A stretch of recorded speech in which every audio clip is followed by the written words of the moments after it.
Question: how can Jesus be God and be man at the same time?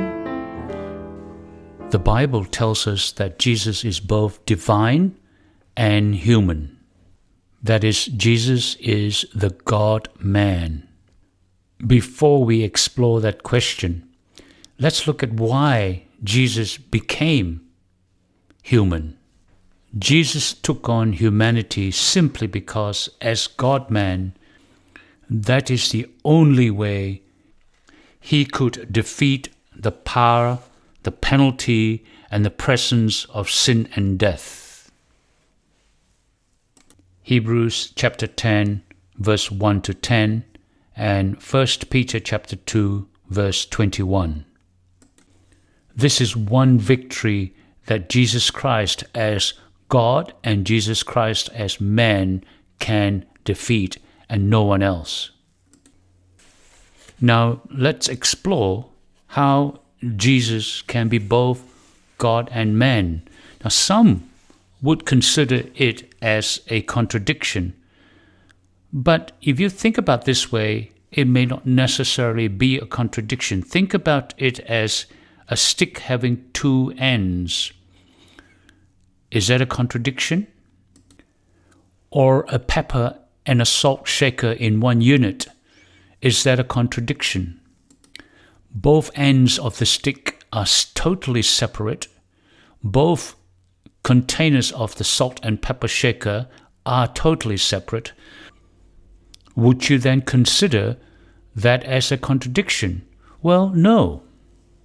Jesus has two different natures represented in one person without contradiction.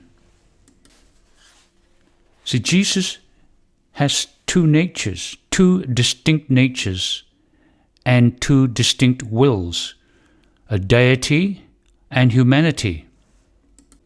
There is no mingling or mixture or intermingling of these two natures and these two wills.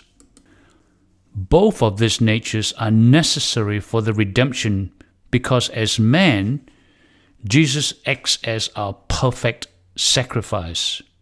And as God, he acts as our high priest. Right throughout the Bible, you can see opportunities where Jesus could have used his divine power to get away from his human problem. For instance, when he was nailed on the cross, he was mocked.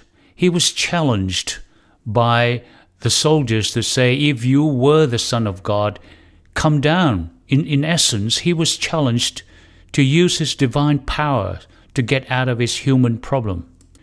Could Jesus have used his divine power to just simply disappear and to get out of the situation he was in on the cross? Yes, he could have done that easily. But did he do that? No. He maintained at that moment a separation between his divine powers and his human will.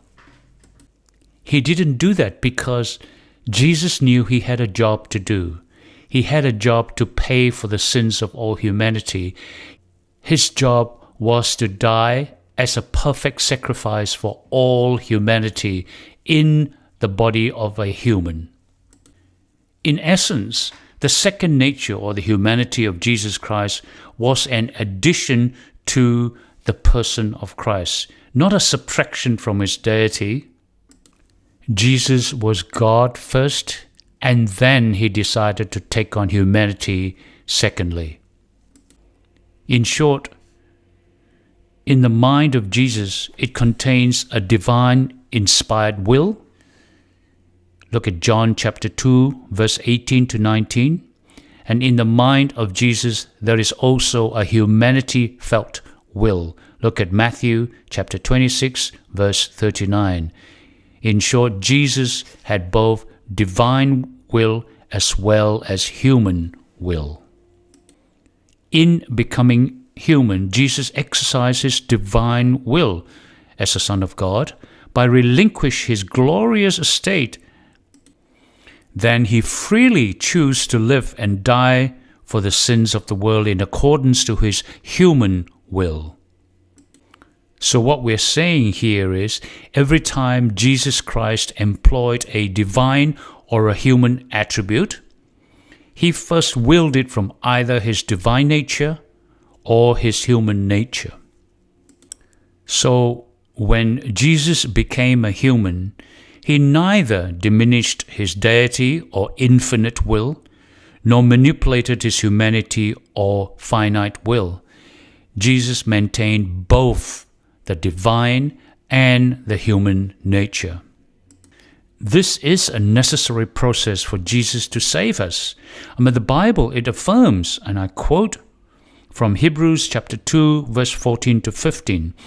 I quote, "Since the children have flesh and blood, he too shared in their humanity so that by his death he might break the power of him who holds the power of death, that is, the devil, and free those who all their lives were held in slavery by the fear of death." Unquote.